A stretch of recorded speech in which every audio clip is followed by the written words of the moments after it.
Today was so Chassidim do everything late anyway. Today was the yahrzeit of Kobi Mendel. Yaakov Nassan ben Shraga Feifel, how many years? 14. Certain days are scars in this world, a day that none of us have been the same since then. So Leilui Nishmato and Leilui Nishmat, his friend Yosef Yishman, I don't know his name. Nishmatam Tzura B'Tzura Chaim. Mashiach has to come just for sharing Mendel. No doubt in anyone's mind. We're also going to continue learning in memory of Michal Moshe Ze'ev ben Nassan, and for complete refuah shlema of Natan Daniel ben Malka, and also for Leilui Nishmat, the person that was on that hike with Zelda. I forgot the name, but I'm sure if she comes, she'll let us know. She'll let us know the name. Yair, I think. Yair. From Pesach? Yeah, from Ranana. Anyway, it should be for their Leilui Neshama as well. A few quick announcements. This on next week we have Sunday night we'll have the last year in Simchat Shlomo on Tzvirat Omer, because the following Sunday night is Yom Yerushalayim, so there's not going to be the following Sunday. And then next Monday night we're back here at Karagil. Also the night, very important, such a beautiful flyer besides this pompous, arrogant guy over here, but everything else over here is very, very nice. We have a very, very special night. Hey Chana Sarah, welcome. We have a very, very special night coming up the night before Shavuos, like the night before Shabbos that's in Shavuos. Thursday night, May 21st. Thursday night, May 21st at the Israel Center. We have a very special concert with a few other musicians of mine. And just shooting for the stars, Bezrat Hashem. So there'll be more flyers and emails and a bunch of notices next week, but I wanted to make sure that you know first, that you all ever know first, and you try to reserve seats fast because it's not such a big place. So just make sure that you email as soon as possible. It's Thursday, May 21st. Other than that, I'll tell you why I'm stalling. I'll tell you very, very clearly why I'm stalling. Because tonight was the first time that personally I'm ever going to start discussing in public something that I've always been very intimidated by and very overwhelmed whenever I even think of the concept. Whenever I even think of the person, and whenever I ever know that it's about to come up, I always get very intimidated and overwhelmed by Lag BaOmer and by the Tzaddik Yesod Olam Rabbi Shimon bar Yochai. Even when I start saying his name, it starts to give me, I don't know why, I get very, very nervous. Very nervous. Anyone who's ever opened Likutei Moharan knows that before Rabbi Nachman even starts any of his teachings, he goes into a whole Torah just about the Malach Hashem Tzvakos, the angel that came down from Shemayim, Rabbi Shimon bar Yochai. Rabbi Shimon bar Yochai, as I'm saying his name, I realize it's just so big. Rav Fruman said he was born in Tekoa. Yeah, I heard that Rav Fruman said that his cave was in Tekoa. Yeah. That's what I heard. Yeah, cave. No, hold on. A Rav said that his opinion was that the cave was in Tekoa, but no one else says that. So yeah, but it's okay. It's okay. It's fine. No. Fruman, he's Kodesh Kodashim, right? He lives in Fruman. Anyway, let's focus, because I'm definitely going to have a hard time focusing tonight. Okay? This is a very, very big deal. In fact, one of the main things that intimidates me so much is that I feel that there must be something really, really, really wrong with me if I'm so intimidated and overwhelmed and have a hard time connecting to a day and a person who actually causes the greatest, largest gathering of Jews to take place. Nearly 1 million Jews in the course of 48 hours are by Rabbi Shimon bar Yochai in Meron on Lag BaOmer. It doesn't happen like this. It never happened like this anywhere in the world, and it doesn't happen like this anywhere else in the world. Such a gathering of Jews. It's very, very far out. It's very beyond. It's very, like I said, it's very intimidating. Almost, it's just as intimidating as me and Avram being the only men in this room. You're okay. You're okay. Men Kohanim? Right, 2 Kohanim. Wow. That's who I'm intimidated. Wow. Me too. You should be intimidated. They call my run from Woodstock. It is. It's out of this world. It's out of this world. So Chevra, let's just. May I ask a One second, I'm sorry, there's just so much going on in my head, and I need everyone to just focus right now for a minute, okay? Because usually we do parshas every week, and this is the first time in a long time we're doing something outside of the parsha. And it's because Rabbi Shimon bar, this day of Lag BaOmer, this year, I feel personally that it's definitely not going to be just another Lag BaOmer. I feel like it's going to be a real decisive factor, like a very big, like a day that's going to change a lot of things, because everyone knows that the day of Lag BaOmer in the Sfira is known as the Hamtaka of the Omer, the sweetening of the Omer. Remember, the Omer is composed of 49 days, and like we learned last night, the first 32 days correspond to the word Lev, which is 32. Then there's 17 more days corresponding to the word Tov, the Gematria of Tov. So the Lev Tov, the meeting of the Lev becoming Tov, is on the 33rd day of the Omer, which is the day that Rabbi Shimon bar Yochai, well, 2 main things for Rabbi Shimon bar Yochai. The fact is that Rabbi Shimon bar Yochai's Yortzeit is Lag BaOmer, but the secrets that came out of Rabbi Shimon bar Yochai and the Torah which he left on the day of his passing is a key component in understanding why Lag BaOmer is such a huge yantiv, why it's such a huge simcha, and why, to a certain extent, it stops the mourning period. Because it's not clear, according to all the opinions of the Rishonim, in our sages, it's not so clear that all the students of Rabbi Akiva stopped dying on Lag BaOmer. Because the Gemara says they died between Pesach and Atzeres. They died between Pesach and Shavuos. And then somehow we have other reasons to understand why Lag BaOmer stops that whole period. However, it's something huge beyond our understanding taking place the day of Lag BaOmer. Something incredible about Rabbi Shimon bar Yochai, and something just incredible about what happened to Rabbi Shimon bar Yochai the day that he died. We have an incredible account of how Rabbi Shlomo Katz leaves this world by one of his students, Rabbi Abba, and it's in the Idra. Basically, Rabbi Shlomo Katz was giving over the highest Torahs in the world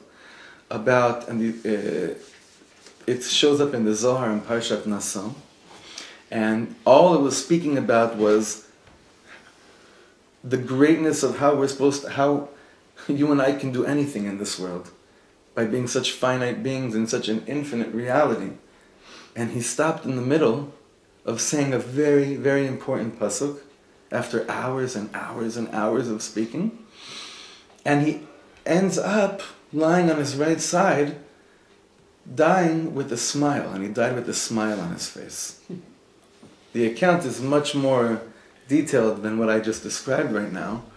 But in a nutshell, his death was very, very mysterious. And it had a lot to do with what you and I are dealing with today, what we deal with all the time. And for those of you who were at last night's shiur, just two of you I think, this is I realize now that it's a little bit of it'll complement last night's learning, so I encourage you all to learn last night's learning. I'm going to send them both out tonight, and last night I'm going to send it out tomorrow, but it's already out online and on SoundCloud, last night's shiur in Yerushalayim. What happened the last day of Rabbi Shimon bar Yochai's life is kind of answering a lot of our questions that we dare ask. So, but first of all, one of the reasons why, again, this day has been so intimidating is really because of a few words which we say in that famous song that Rabbi Artiferet is singing, Bar Yochai nimshachta ashrecha shemen sasamecha v'recha. So the end of that piyut, at the end of that song, it says, Ashrei ha'omdim al sodecha. Praiseworthy are those who are standing on your secret, who grasp your secret, right? But there's something very weird. Do you want to tell me that 1 million Jews that go up to Meron are holding in Zohar? And that the Rabbi Shimon celebrations that are caught all over the world is because people have really understand what the Zohar HaKodesh is talking about? But yet we say, Ashrei ha'omdim al sodecha, Ashrei ha'omdim al sodecha. Praiseworthy are those who stand on your, who understand the deepest depths of what you're all about.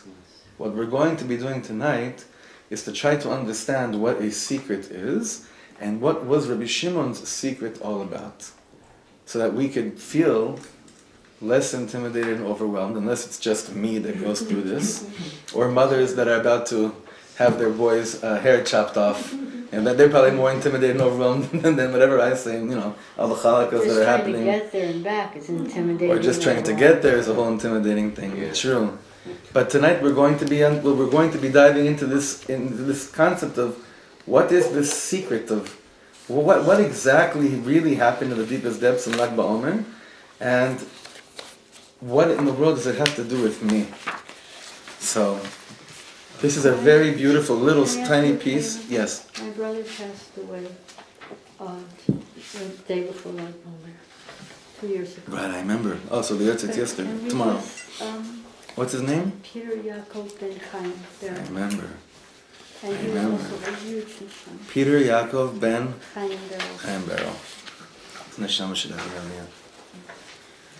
What pasuk was he learning with? Kisham tziva Hashem. S, and then it stops. The continuation that he didn't continue is Chaim ad ha'olam, which means eternal life. And he stopped right before he said that. That's a whole nother shiur. I was debating. I was going to do a whole shiur just trying to understand the pasuk that he stopped in the middle of and how we're trying to complete it. Because I heard a mind-blowing shiur by my Rebbe in America, Rabbi Moshe Weinberger, just about that pasuk. But we'll see what's going on. We'll see, because we're going to tap into it as well. Into both parts. All right. Get that to the back? Yeah? Okay, great. Perfect timing. Just starting. The issue is over there, right? Pages? Okay. Okay, this is great. So, Rebbe Shimon Bar Yochai, living the sod, living the secret. This is very, very special. It's very special for me, and I feel very intimidated. I honestly am not ready to start talking about Rebbe Shimon Bar Yochai, and I'm not saying this out of a trying to be anav. I'm being very serious. This is way, way, way beyond me. So, if there's any confusion at all as to what we're learning tonight, although it's not really complicated text, but if there's confusion, it is. I asked Mechila in advance, and it's my fault, and hopefully you could ask me afterwards about it and we could learn it together again. But for me this is very intimidating, and it's very exciting, and it's very humbling to be learning with Chaverim about Rabbi Shimon Bar Yochai. Very, very much so. When did he give this teaching? When did Reb Shlomo teach this? Reb Shlomo taught this late 80s. I don't remember exactly. What did Rabbi Shimon live? So Rabbi Shimon Bar Yochai. Rabbi Shimon Bar Yochai is living right after the revolt. Well, I guess, is it during or after the revolt of Bar Kokhba, which would be approximately 70 current era. How's that for a very much non-historian? About 70 or 80 current era. Mashu kazeh. Anyway, Lag BaOmer has so many meanings, millions and millions of meanings. But the most important part of Lag BaOmer is that it's the day Rabbi Shimon Bar Yochai left the world. I'm sure it's clear to you, he didn't really leave the world. Rabbi Nachman says that when a person leaves this world, they stay in the same room. It's just that they just go from one corner of the room to the other. I don't know what that means, but I didn't want to take that out. Okay. So look what he says here. On his last day, Rebbe Shimon gave over the deepest secrets of the world. Now, that's going to be the other shiur. I'm not sure if we're going to get to do it on a certain day this week, but I feel like to really understand the depth of this teaching, we would have to spend at least an hour to an hour and a half learning what it is that Rabbi Shimon Bar Yochai was teaching on the last day that he died and why it took him so long to complete that teaching. God bless you.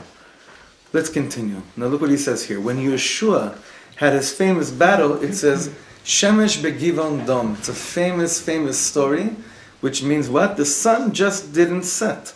Because Yeshua said, wait, I just have to finish the battle. By the way, this is an interesting little freaky thing, but what's the date of Shemesh begivon dom? What day on the calendar did that happen that the sun didn't set? Does anyone know? Huh? Gimel Tammuz. Yes. Gimel Tammuz. Gimel Tammuz, the day that the Lubavitcher Rebbe was nistalek.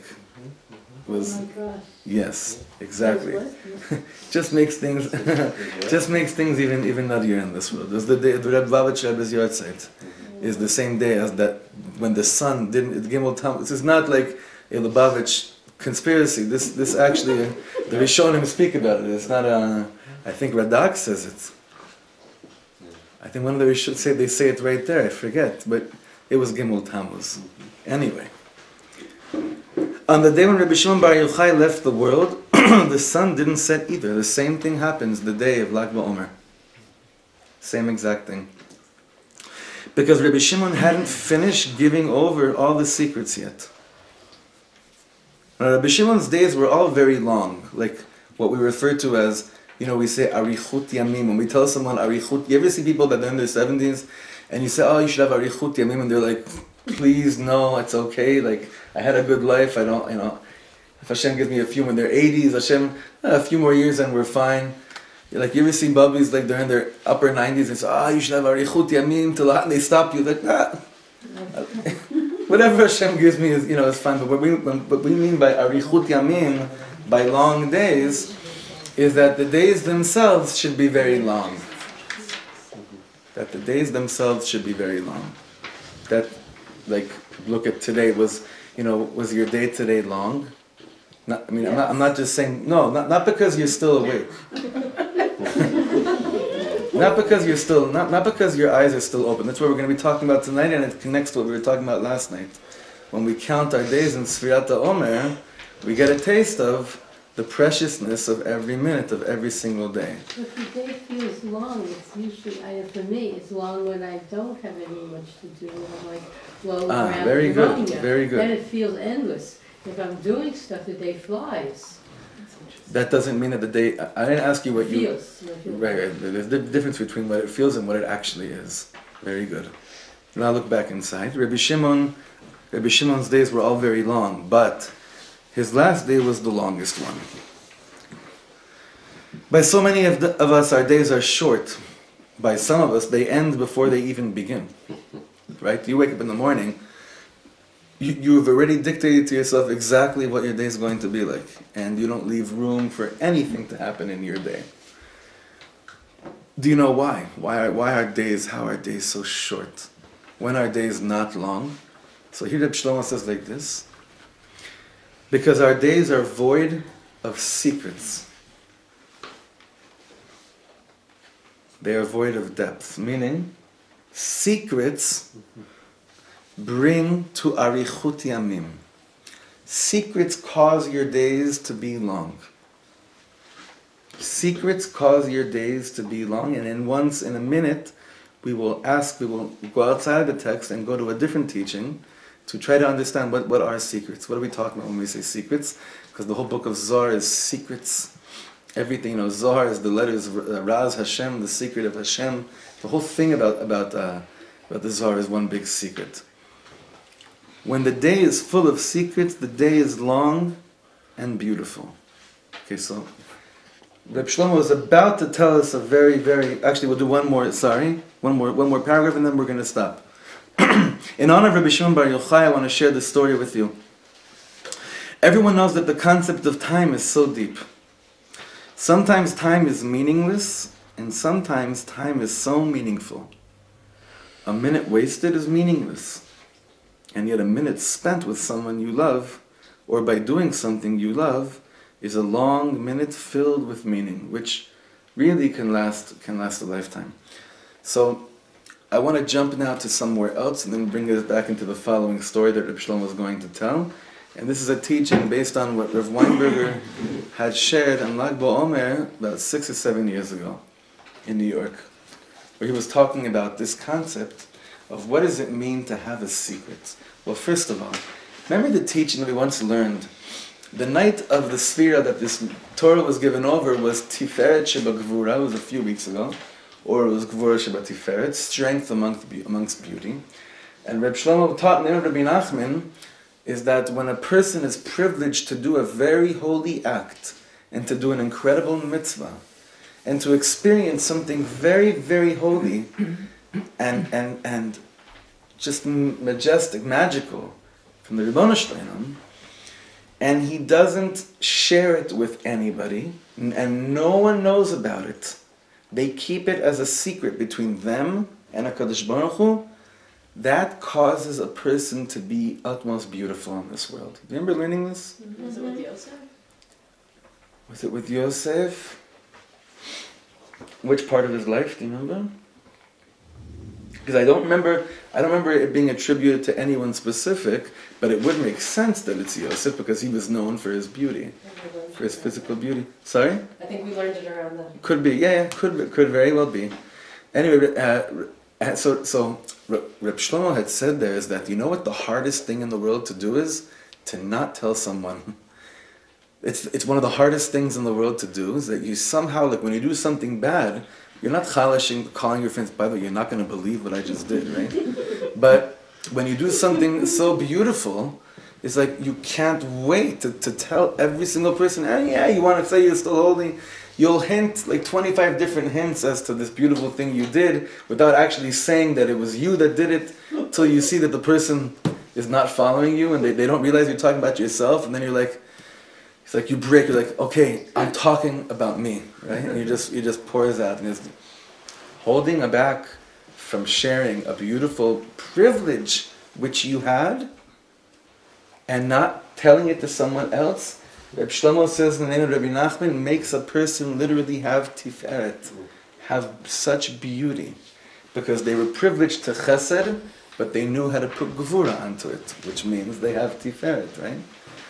But Rabbi Shlomo says, and what happens when you did something so beautiful, but then you had to let somebody know about it? Rabbi Shlomo said, it's like you vomit it out of you and it's not in you anymore. It's like, yeah, so you know what? You did the act. The mitzvah, you get rewarded for it. But the beauty that the mitzvah was causing inside of you stops being there. That is a secret.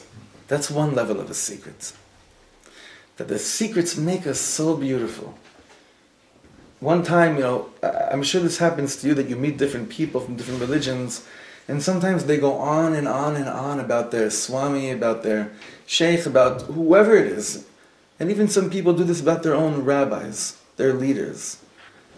Do you think a chassid walks around speaking about his Rebbe? How could you even say, what do you know about your Rebbe? Everything's hidden. Everything's a secret. But the more you speak, oh my God, and this guy did this, and this guy did this. I remember I was sitting in the airport in Kiev after an incredible 36 hours there, traveling throughout Kiev with my brother just a few summers ago. We got off the plane, went to Hadich, to the Alter Rebbe, then from Hadich we went to Rabbi Nachman, went to Uman. Next morning we went to Reb Nosson, and then we went to Medjugorje, to the Baal Shem Tov, and then to Berditchev. It was nuts. It was crazy. It was 36. And we're flying, and we can't even speak about what's going on. And we get there to the airport, and we're waiting for a while, and this other yid from Bnei Brak was sitting there waiting for us, and he starts telling us, I've been here like 32 times, something like that. Whatever. No, that's whatever. That's fine. Chaim Kramer's there like 32 times a year, But he was just like, I've been here like 32 times, right?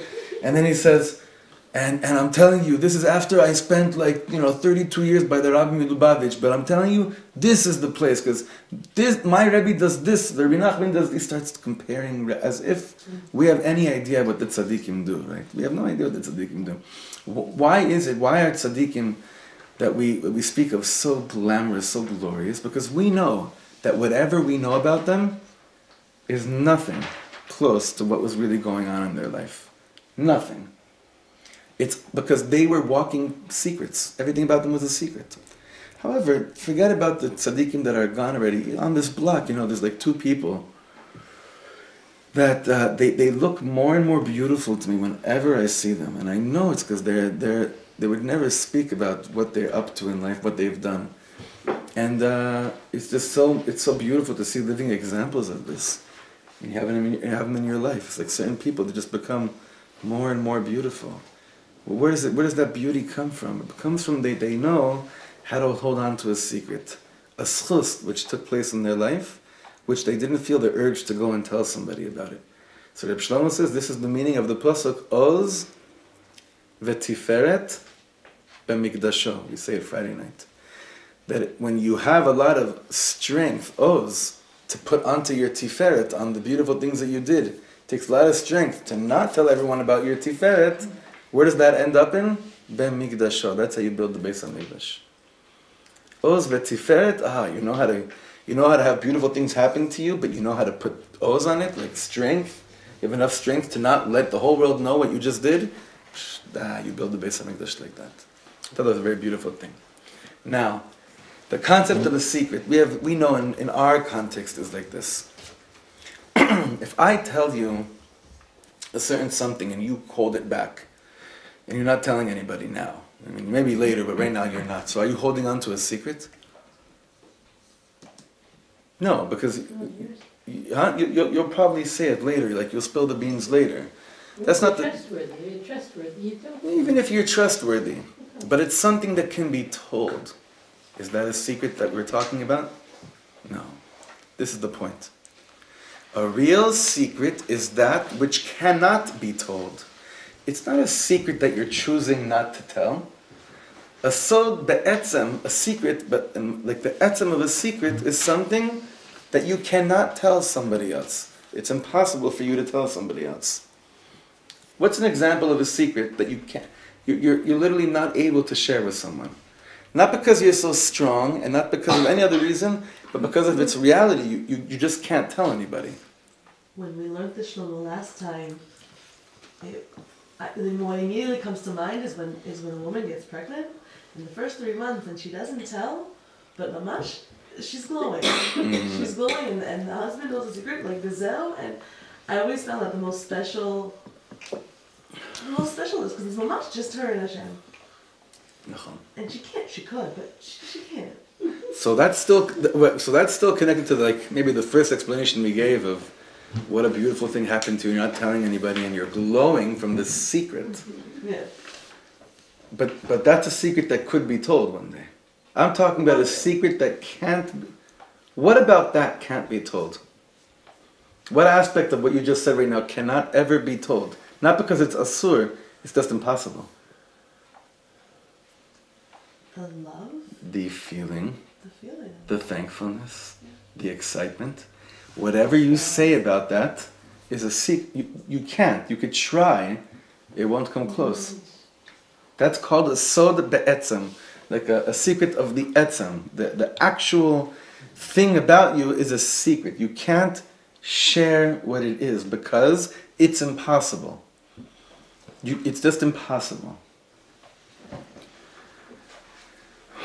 So now we go further. Do you have any secrets with Hashem? Do we have any secrets with God? Like, did you ever stop and tell God a secret? You just walk around with this, like, he knows everything anyway, so why do I have to say anything, right? If that was the case, then Hitbodedut would be a complete waste of time, right? So, you see, one of the things that Rabbi Shimon Yochai brought down to the world, what was one of his chidushim, was that everything is a secret. That feelings, those feelings and the emotions, it could be that until Rabbi Shimon Yochai, everyone felt that if you can't explain it, it's not real. If you're not able to verbalize and literally explain to someone that which you're feeling, it must mean that it's not real. And here comes Rabbi Shimon Yochai with the parish of the Zohar. And Rabbi Shimon Yochai's whole thing is, what are you talking about? That which you can't explain is more real than anything you could explain. That sense of whatever is going on when you find out you're pregnant, that's more real than the actual besorah of sharing with someone that you are pregnant. That's more real than anything. This concept is amazing. It's an amazing concept. You know, and this really, and I guess in a nutshell, this like really does tie into this whole world of you never know, like Rebbe Shlomo always ends off is, what does it mean you never know? It's like, you never know because a person can never really tell you what's going on really inside of them. So you never know. And if you never know, then who are you to judge anything about anybody? Because what you see is not what you get. It's always a million miles deeper. Always. Always deeper. Last night we learned it out a little bit differently. We learned that the secret of Sfirat Omer is the secret of Hitchadshut, the secret of renewal. That every moment is new, every moment is real. Every moment, when I count my days and I see that every moment is new, why don't I judge anybody? Because I only hate someone based on what happened in the past, a second before. But if I believe in the renewal of every moment, who am I to say that this person didn't become renewed as well? It actually explains one of the reasons why Chazal say that, like, you know, the Gemara says in Yevamos about the students of Rabbi Akiva died. Why shalon hagu kavod zelazeh? They didn't give each other honor. What does that mean? Who do you give honor to? Well, you really give honor to someone who you don't really know. That you're left in a world of I don't know how deep this person is. To that person, you give the most honor. Usually, the people that you think you know, you don't really give them honor. I know them. I know they're so-and-so. People that you think don't really have any secrets, those aren't the people I'm really going to honor. Shelo nahagu kavod ze lazeh. Yeah, they were chavrusas. Remember? 12,000 pairs. It wasn't say, it's not 24,000 individual students. 12,000 zugot. It's 12,000 pairs of students. So how could it be they were chavrutas? They didn't give kavod to each other? Exactly. Because they didn't think there's anything more to their chavruta than what they already knew about them. Comes Rabbi Shimon's whole Torah and says, it's every word of the Torah, every letter that you learn, I'm going to pound you now with 8,000 miles of depth of Zohar on every letter, which you think doesn't have any secrets. It's so much deeper. So again, just to get this point, mamish like a holy dagger in our hearts, one of the understandings Rabbi Akiva's students dying, Shelo nahagu kavod ze lazeh, when do I give someone honor? When there's like a little bit of a mystery. When I'm open, when I kind of know that there's so much more about this person that I don't know about, it intrigues me and I assume this person's so holy, I give them kavod. Because any student can never say about their Rav, I know what they're really all about. A chassid never says about his Rebbe, I know who he really is, and therefore I give him kavod. Mapitom, I have no idea who he really is. And here we come to the saddest thing in the world, which causes destructions. Husbands and wives who think that they know each other, which is the worst churban in the world. Parents and children. It's always the hardest with people that are constants in your lives. Always the hardest. Because on the one hand, how could you say I don't know them? It's like degrading to say that about someone. But on the other hand, Rebbe Shlomo said one of the worst things you could say about your wife is that you know her like an open book. Because if you know her like an open book, what are you doing hanging out? Like, you'll get another book. It's going to get boring if you know like an open book, right? We don't respect that which we think we know. But the fact that we think we know people is just an illusion. It's not really true. As much as we know them, as much as we know their habits, we know their hobbies, as much as we know things that'll get to them and instigate, and as much as we know, we don't know. We don't really know. The secret of a marriage is I want to get to know you so much on the level of kavod. And the level of kavod is that the more that I know about you, the more that I realize there's so much more to you. And that is what Rabbi Shimon bar Yochai is bringing to the world. It is such an important concept. Again, what is Rabbi Shimon bar Yochai doing? He's sharing sodei sodot, secrets of all secrets, not even secrets that you could explain.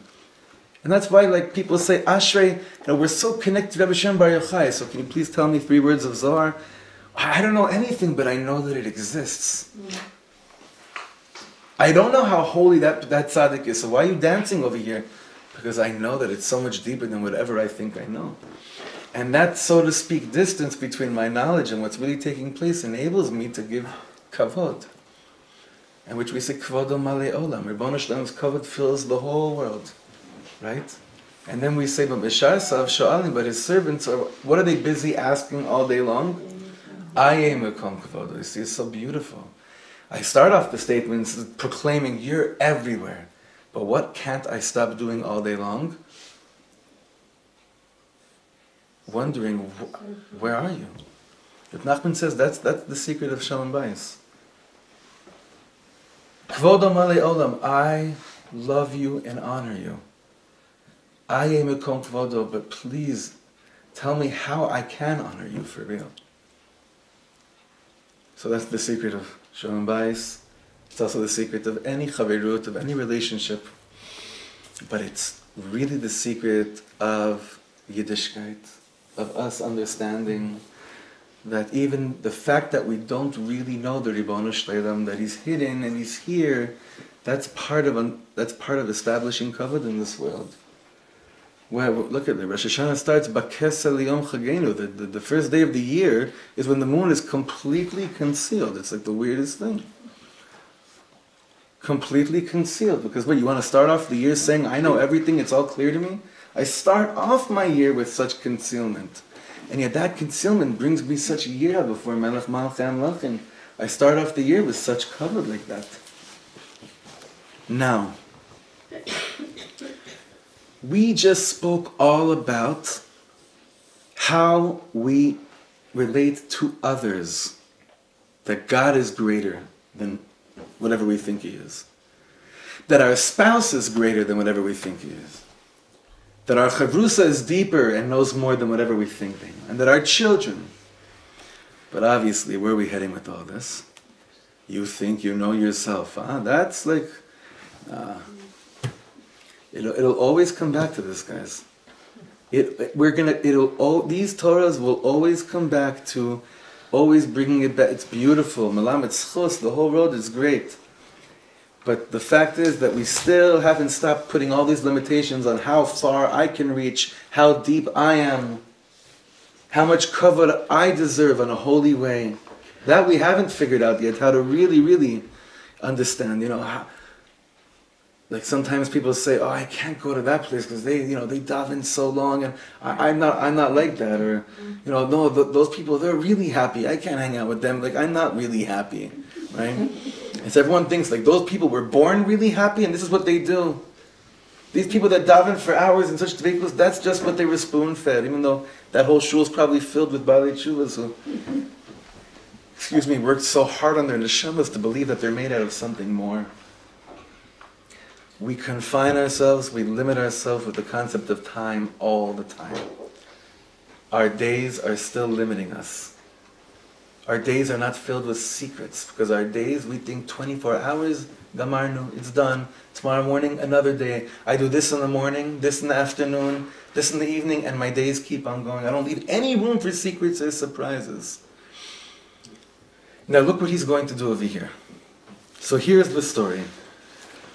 The Heilige Rebbe Yehuda Stretner, when he finished Yom Kippur? By ordinary people, when Yom Kippur is finished 20 minutes after 7, they run out from the synagogue. They eat, go for a walk, come back and eat again. Then they go to sleep. But in Stretner, by the way, do you know where Stretner, some of you know, Avi, you know what this is, right? Stretner, right? But in Stretton, before they would go to, this is the Alter Zaydi, this is like the headquarters of Stretton. But in Stretton, if any of you have ever heard of Rabbi Brandwein, Olav Shalom from the Old City, who passed away, was it 2 years ago? 2.5 years ago. Whose father, Tzvi Yehuda, was the Talmud of Rav Ashlag. This is in the Rova. You know Rabbi Scheinberger? You've heard of Rabbi Scheinberger? Rav Scheinberger, of course. Rav Brandwein, the senior, died 2.5 years ago. But his son, Rabbi Avram, right now is running shop there. Anyway, my sister actually was privileged to have Rabbi Brandwein as her Masada Kiddushin, because my brother-in-law is his Talmud. So this is the grandfather of this Chassidus. But in Stretton, before they would go to sleep on Motzei Yom Kippur, they'd open the window and look out. And that was the time when the Heilige Stretner began to daven Ne'ilah. Okay? And who knows when he finished? Now, by the way, I'm just telling you, usually these stories, when they show up in transcripts, many times we don't learn them inside because it's just like one of the classic, stories where the klal of, if you believe in every Hasidic tale, you're a fool, but if you don't believe in it, you're evil. You know that statement, right? So here it's definitely shayach to this story, but you'll see where I'm going with it and why it's so important for us to learn it tonight. He would prepare himself for so long. He would only come in at 4 p.m. to daven Shachris Yom Kippur. One Yom Kippur night, by the way, the misnagid in us is boiling when we hear a statement like that, right? I could you daven Shachris, here are you, like in the background, like, these are Rebbe, he's davening Shachris at 4 p.m., Saying, no, you had so much achanas, for so many hours. One Yom Kippur night, the Heilige Stretner announces that this year is a special year. We will finish Yom Kippur exactly like everyone else, 20 minutes after 7. So the Hasidim assumed that this means he would start very early. They made a mistake. The Heilige Stretner comes in at 4 p.m, which means they only have 3 hours left. It just didn't make sense. Now open your hearts, friends. The Stretner begins to daven Shachris, and suddenly they looked at the clock. It's 7:15. And what happens? The clock stops. The clock literally stopped.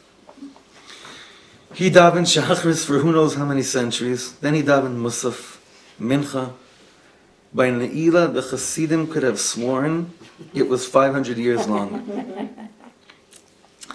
At the end of Ne'ilah, when you say Shema Yisrael, Hashem Elokeinu, Hashem Echad, the clock began again, and it was 7:20.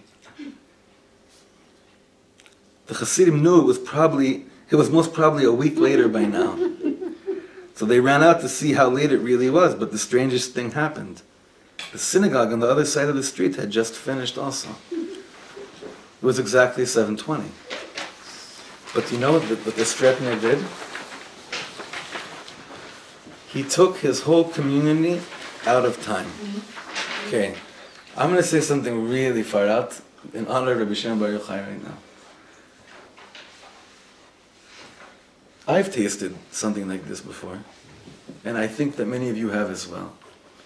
But we just can't really admit that we've tasted moments like this. Not to this extent, maybe. Not that you're conscious of a clock stopping. I promise you that no one in the room with the Stretner was conscious of the fact that the clock stopped. But something happened to everyone in the room. And what happened to them? Is that they let themselves go beyond the concept and limitations of time, to be taken by the moment, to have the moment last forever. I've experienced this sometimes with deep conversations with people. Sometimes some of the concerts late at night when we're going for hours, but really it's not hours, but really it is. You see what I'm saying? Sometimes in shul, I remember one time, this is so many years ago in Los Angeles, we were davening Shacharis Rosh Hashanah the second day, and we took out the Sefer Torah, and we were davening, we were singing, it happened, and we kept started davening, and we went for hours and hours and hours and hours. But really it wasn't hours, but on a certain level, it's like you can't speak about these things, right? It's a secret. What are you going? I'm going to try to explain to you what I'm talking about right now? I sound like an idiot. But each of you have had these moments in your life. When do they happen? When you're not stuck on the clock. Can't stand. Sometimes I get invited to go places to daven for the Omer, different shuls. First thing the Gabbai does when I get to the Omer, he puts a watch right next to me on the Omer. God is finite. That's what that statement always says to me. They say it's in the name of the kavod of the tzibur. If you really had kavod for the tzibur, and you believe in this chazan's davening, not in mine, but you believe in the power of a shliach tzibur, you believe that a real shliach tzibur is mechabed his kehillah enough to give them everything in the world and take them beyond the confines of time. And again, this is very big. We're talking very big tonight, but you have to. It's a B'Shem Bar Yochai. It's secrets. It's bigger than the regular stuff. But every time something is said, you only have this amount of time to speak. You have this amount of time to sing. You have this amount of time to daven. It never works. It never works. Look what Rabbi Shlomo does here. We're almost done. Everyone talks about outer space, but what about outer time? Do you know what the specialty of us Yidden is? Out of time. In fact, now look what he does here. This is just his brilliance, his brilliant Torah mind. This is his brilliant mind and my stupid typo. This is the initiation, not imitation. Very important word here. Kind of like the typo we had a few weeks ago when it was, he said, brother. He was talking about Brother Reichman, the very famous rich Jew in Canada, Brother Reichman, and instead he didn't have an R before the word Reichman. So he said, I take Brother Eichmann, that's what it said. Anyway, no, in fact, this is the initiation of our Yiddishkeit, of our Torah. What does this mean, this is the initiation of Yiddishkeit? What's the first mitzvah? The first mitzvah is, HaChodesh Hazeh Lachem. You sanctify time. It's the first mitzvah in the Torah is Kiddush HaChodesh. This is how we become Jews. This is how we begin to experience a relationship with God. God saying, one of the reasons why I'm choosing you, this is the first reason why I'm choosing you to give you a Torah and give you mitzvahs. Because you can go out of time. You can mamash be Rabbi Shlomo Bar Yochai, Yeshua, Shemesh Begivon Dom. There's something in us that we say, Mekadesh Yisrael v'hazmanim. That's the bracha we end off in Shemona Esrei on the Yantiv. We are Israel, we sanctify the time. We were sanctified by time. The first mitzvah is a chodesh hazeh lachem. A Jew needs a different watch, composed of a different time orientation. Did you ever wonder how it is that we Jews are waiting so long for the Messiah? Now look what he says here. Simple, because it's really not so long. You see what he did? Such a wacky thing. By the way, where do we learn this this concept pashut in the Torah when something really isn't that long, even though physically it was very, very long? It says that when Yaakov Avinu finally married Rachel, v'hayu be'einav ki yamim achadim. It was, how many years was it actually that he waited for? 14. 7 plus 7. 14 years. And he finally gets her. What does he say? Wow, this felt like a few minutes. If you are outer time, it's 1 minute, or maybe it's 100 eternities. But the time constraints of this world are meaningless to us, and this really does explain how we're able to still think that Mashiach is going to come. Well, why else? And look at other religions have surfaced because they're not made out of Kiddush HaChodesh. They don't have this. Look how the other religions have emerged. Because what are you talking about? The time came, someone showed up, he'll come back, the whole geschäft, it's like crazy. Well, we have this thing because we go beyond time. We're able to go there. We're able to go into this secret of time. Again, it's a secret. I can't talk to you about it. I can't explain to you how this works. I can't explain to you you're going to feel like this and then go beyond time and space. And by doing this, 15 hours in shul, the clock will stop. It doesn't work like that. That's not what it works like. But just understand one thing. You want to mechabed yourself? You have a chiyuv to mechabed yourself. You have a chiyuv to honor yourself. Not out of gaiva, out of simple, I'm a ben melech, I'm a son of a king, I'm a bat melech, I'm a daughter of a king. I have to honor myself. How do I honor myself as a Jew? That I believe that this kind of reality is my reality. This is my world that we're talking about.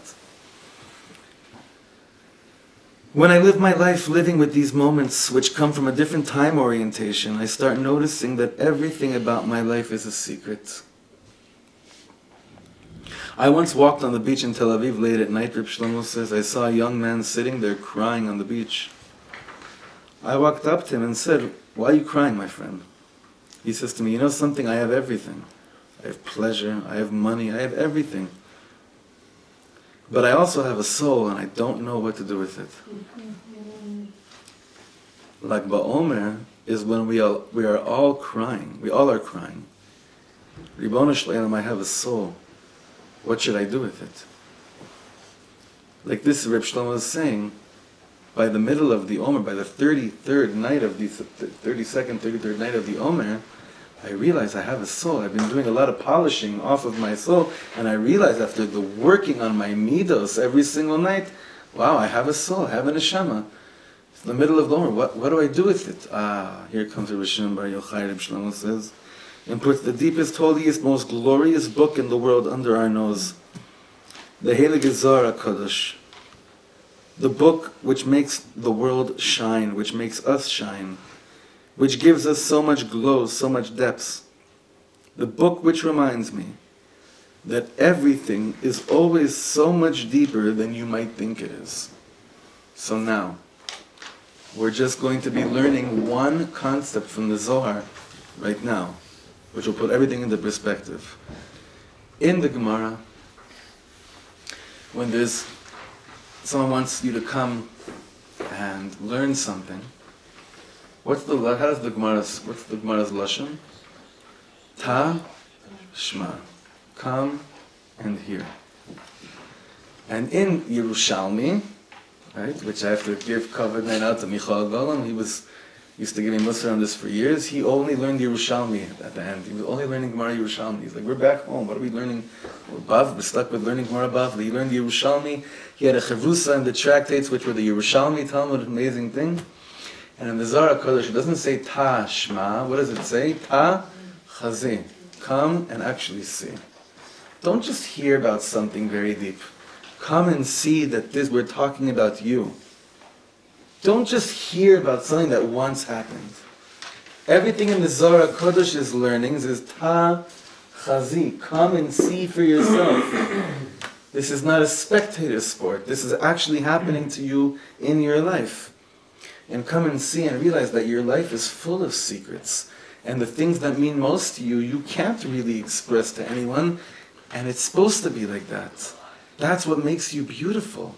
That's what makes your soul shine. Fall in love with that. Embrace that. It's like a world of silence. But really, all we are left with, I think this final tikkun is all about giving kavod to each other. It's all about, it's such a wacky thing. If they were the students of Rabbi Akiva, how could they have not given kavod to each other? Kavod is this one thing that we're really left with, trying to really, really take to the next level. So let's get practical for a second. I want you to think of people that you're sure you know who they are. You know everything about them. And I want you to go to family members right now in your heart and in your soul and in your mind. I know them, this is who they are, this is how I have to act around them. They expect me to act like this around them. It's already, everything's all planned out already. It's like you realize, like when you stop and realize, you've already set yourself up for the most boring life in the world. You know how people act, you know how you're supposed to act around them, and everything else is just a robotic way of living. You want to give kavod to them?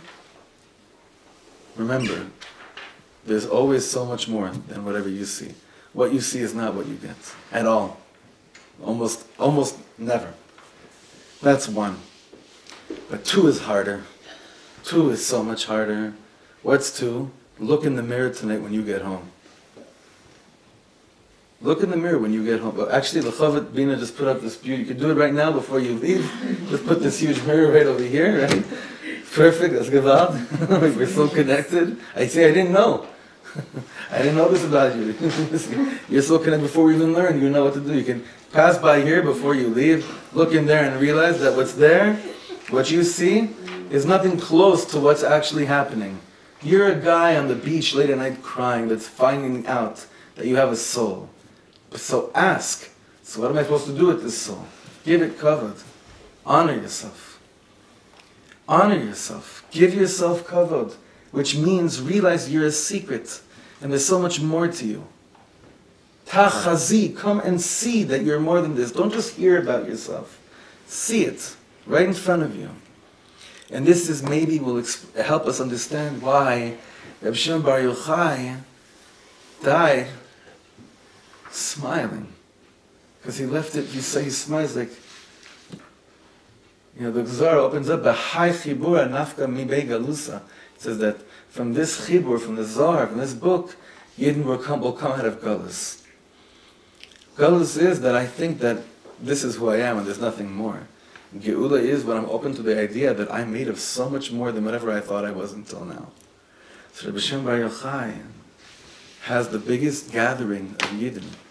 They don't even know why they're coming up to Meron. Most of them. They don't understand anything. They don't know the Zohar. None of it. And you know what? You know who really doesn't understand the Zohar? Those who sit and learn Zohar. They'll be the first to say, I have no idea what this means. Right? And it's this world of what is it causing? More kavod. That's what it's causing to bring down into the world. More not knowing. More, it's so much deeper. It's such a Rabbi Shlomo piece, this piece. It's so much deeper. It's so much greater. And the suspense of not knowing shouldn't make you nervous and anxious and overwhelmed like we started the shir tonight. I didn't realize any of this, before we started learning together. That feeling of intimidated and being overwhelmed is not, that's when you think you know what you're capable of connecting to. But when you're completely open to realizing that there's so much more is actually there. So I also give us a bracha, and please give me a bracha back, that we should have a lot of moments in our lives that mamish make us very beautiful people, and we should have enough koach to hold on to it and never tell anybody in the world about them. And it should remain secrets between us and HaKadosh Baruch Hu. Because that essentially is really what brings the essential, malchut of Yofi, the essential kingdom of beauty which we all are longing for so much. Right, Shekoach, everyone. Thank you so much for coming. And we'll see you all next week, Be'ezrat Hashem. Thank you so much. Gidyantiv.